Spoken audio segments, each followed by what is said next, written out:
सच्ची बात कहने वाले आनंद ते तुमरे जेल में है, आनंद तुमरे जेल में है, उसको लगातार जेल बनाई जा रही है। तो हर के ऊपर, भानु प्रताप जी के ऊपर भी जल्दी मुझे ऐसा संदेह है इनके ऊपर भी लग जाएगा देशद्रोह। देशद्रोह बहुत आसान गल हो गई, आसान चीज हो गई। मुझे आज भगत सिंह की याद आती है।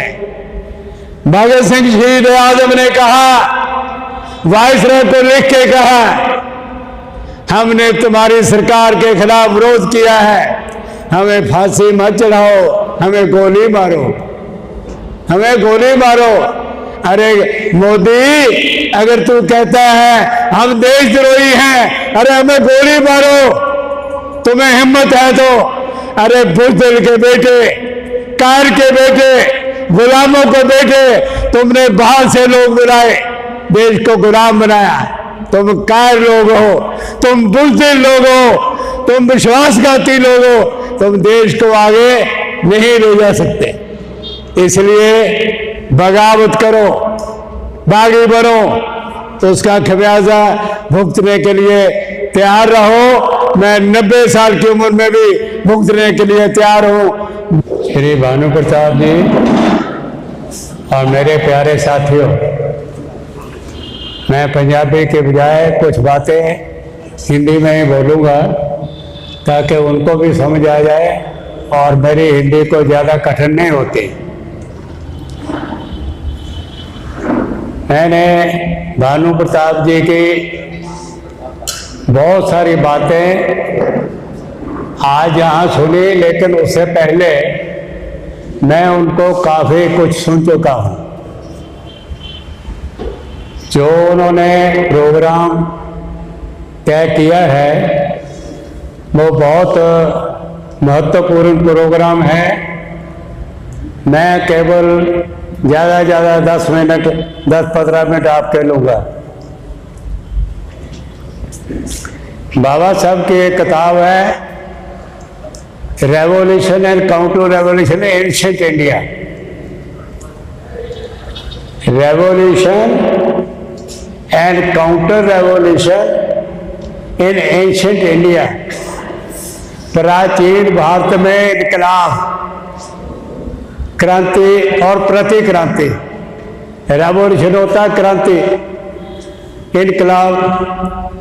काउंटर रेवोल्यूशन उसके खिलाफ है इनकलाब, उसको प्रतिक्रांति कहते हैं। एंशिएंट इंडिया, प्राचीन भारत।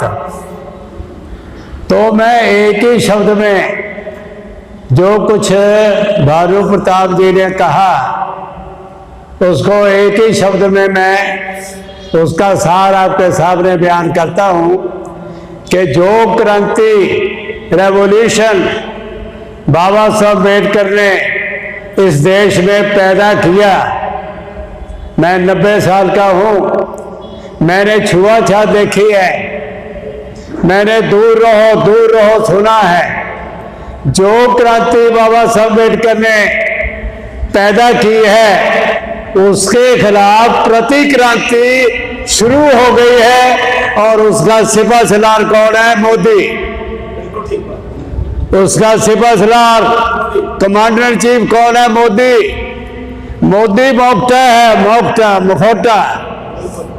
मखौटा है मोदी।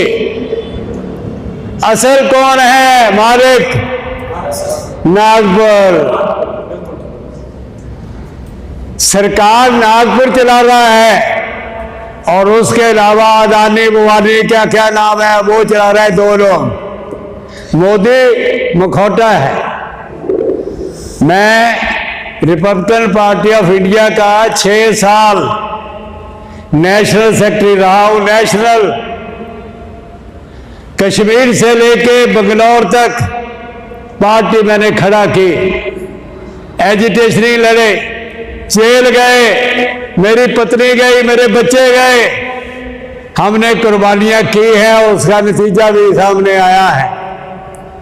आज जैसे भानु प्रताप जी ने कहा, बलि देने का मौका है, कुर्बानी देने का मौका है।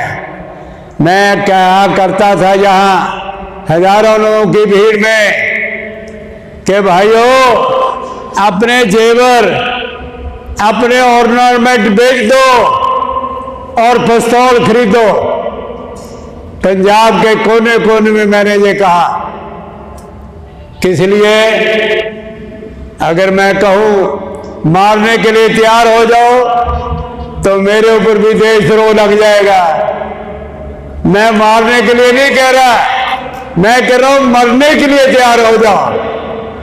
बाबा साहब अम्बेडकर की जगह कहते हैं, जो आदमी मरने के लिए तैयार है उसको कोई मारने वाला नहीं है। मरने के लिए तैयार हो, मरने के लिए अगर तैयार हो जाएंगे तो हमें कोई मारने वाला नहीं है। प्रोग्राम बहुत बड़ा है, ये देश भी बहुत बड़ा है। मैंने चप्पा चप्पा देश का घूमा है, चप्पा चप्पा। मैं जानता हूं 4 प्रांत हैं, 4 प्रांत, एक में तेलुगु, दूसरे में कन्नड़, तीसरे में मलयालम, चौथे में तमिल। 4 प्रांत, 4 अलग अलग भाषाएं। मैं भी अनपढ़, मुझे नहीं पता कि भानु प्रताप जी चारों जानते कि नहीं जानते, कोई जान ही नहीं सकता। देश इतना बड़ा है और जो राजनीति है देश की, इन्होंने बिल्कुल ठीक कहा, गुंडों के हाथ आ गई है। अभी जो बिहार में इलेक्शन हुए हैं उसमें करोड़पति हैं, उसमें गुंडे हैं। हर इलेक्शन में गुंडे, हर इलेक्शन में बलात्कारी, हर इलेक्शन में धोखाधड़ी करने वाले, हर इलेक्शन में लोगों के साथ विश्वासघात करने वाले आज राजनीति में हैं। ये देश की राजनीति हो गई। देश की राजनीति ऐसी बन गई है, इस राजनीति को हिलाना आसान नहीं है। इन्होंने, भानु प्रताप जी ने कांशीराम जी का नाम लिया है। मैं कभी कांशीराम जी के साथ मैंने कभी काम नहीं किया। बहुत बातों से मेरा उनके साथ विरोध था। मैं बहुत स्पष्ट आदमी हूं, छुपा के नहीं रखता कोई बात। इलेक्शन जहां कांशीराम जी ने 2 इलेक्शन लड़े, दिल्ली में हारे, इलाहाबाद में हारे। मैं सही कहता हूं या नहीं? गलत कहता हूं तो बता देना। कांशीराम जी ने 2 इलेक्शन हारे। पंजाब में जीते कैसे? अकालियों के साथ मिलकर के। अकालियों की मदद से कांशीराम जी लोकसभा का इलेक्शन जीते। जहां आप जहां बैठे हैं 67 में जब कांग्रेस की तूती बोलती थी, मैंने रिपब्लिकन पार्टी की तरफ से स्वर्ण सिंह के खिलाफ, जो डिफेंस मिनिस्टर था, मैंने जनरल सीट लड़ी। जहां जलंधर के अंदर अकालियों ने धोखा दिया, वादा करके धोखा दिया, फिर भी मैंने 1 लाख वोट मैंने स्वर्ण सिंह के खिलाफ ली। 35,000 वोट मेरी मोहर लगा के कैंसिल कर दी गई। इलेक्शन ऐसा है, इलेक्शन ये हो गया है। तो इसलिए आज जो इन्होंने बात की है, मैं उसके बहुत सपोर्ट करता हूं कि राजनीति जो है, राजनीति का मतलब है सत्ता हासिल करना, लेकिन क्यों नहीं हो रही? पंजाब के लोग बहुत बोलते हैं कि पंजाब में 33-35% शेड्यूल कास्ट हैं। जब उसकी हम पड़चोल करते हैं, जांच करते हैं, 2 डोमिनेंट कम्युनिटीज, चमार और चूड़ा, मेरे शब्द आपको बुरे लगे तो जो कॉन्स्टिट्यूशन शेड्यूल्ड कास्ट ऑर्डर है उसमें ये लिखा है चमार और चूड़ा। चमार को आदमी भी लिखा है, रविदासी भी लिखा है, चूड़े को भंगी भी लिखा है, वाल्मीकि भी लिखा है। ये शेड्यूल्ड कास्ट ऑर्डर है जिसके तहत आपको सर्टिफिकेट मिलता है। तो पंजाब की ये 2 बरादरियां, वाल्मीकि और आधर्मी, मिलके नहीं बैठते।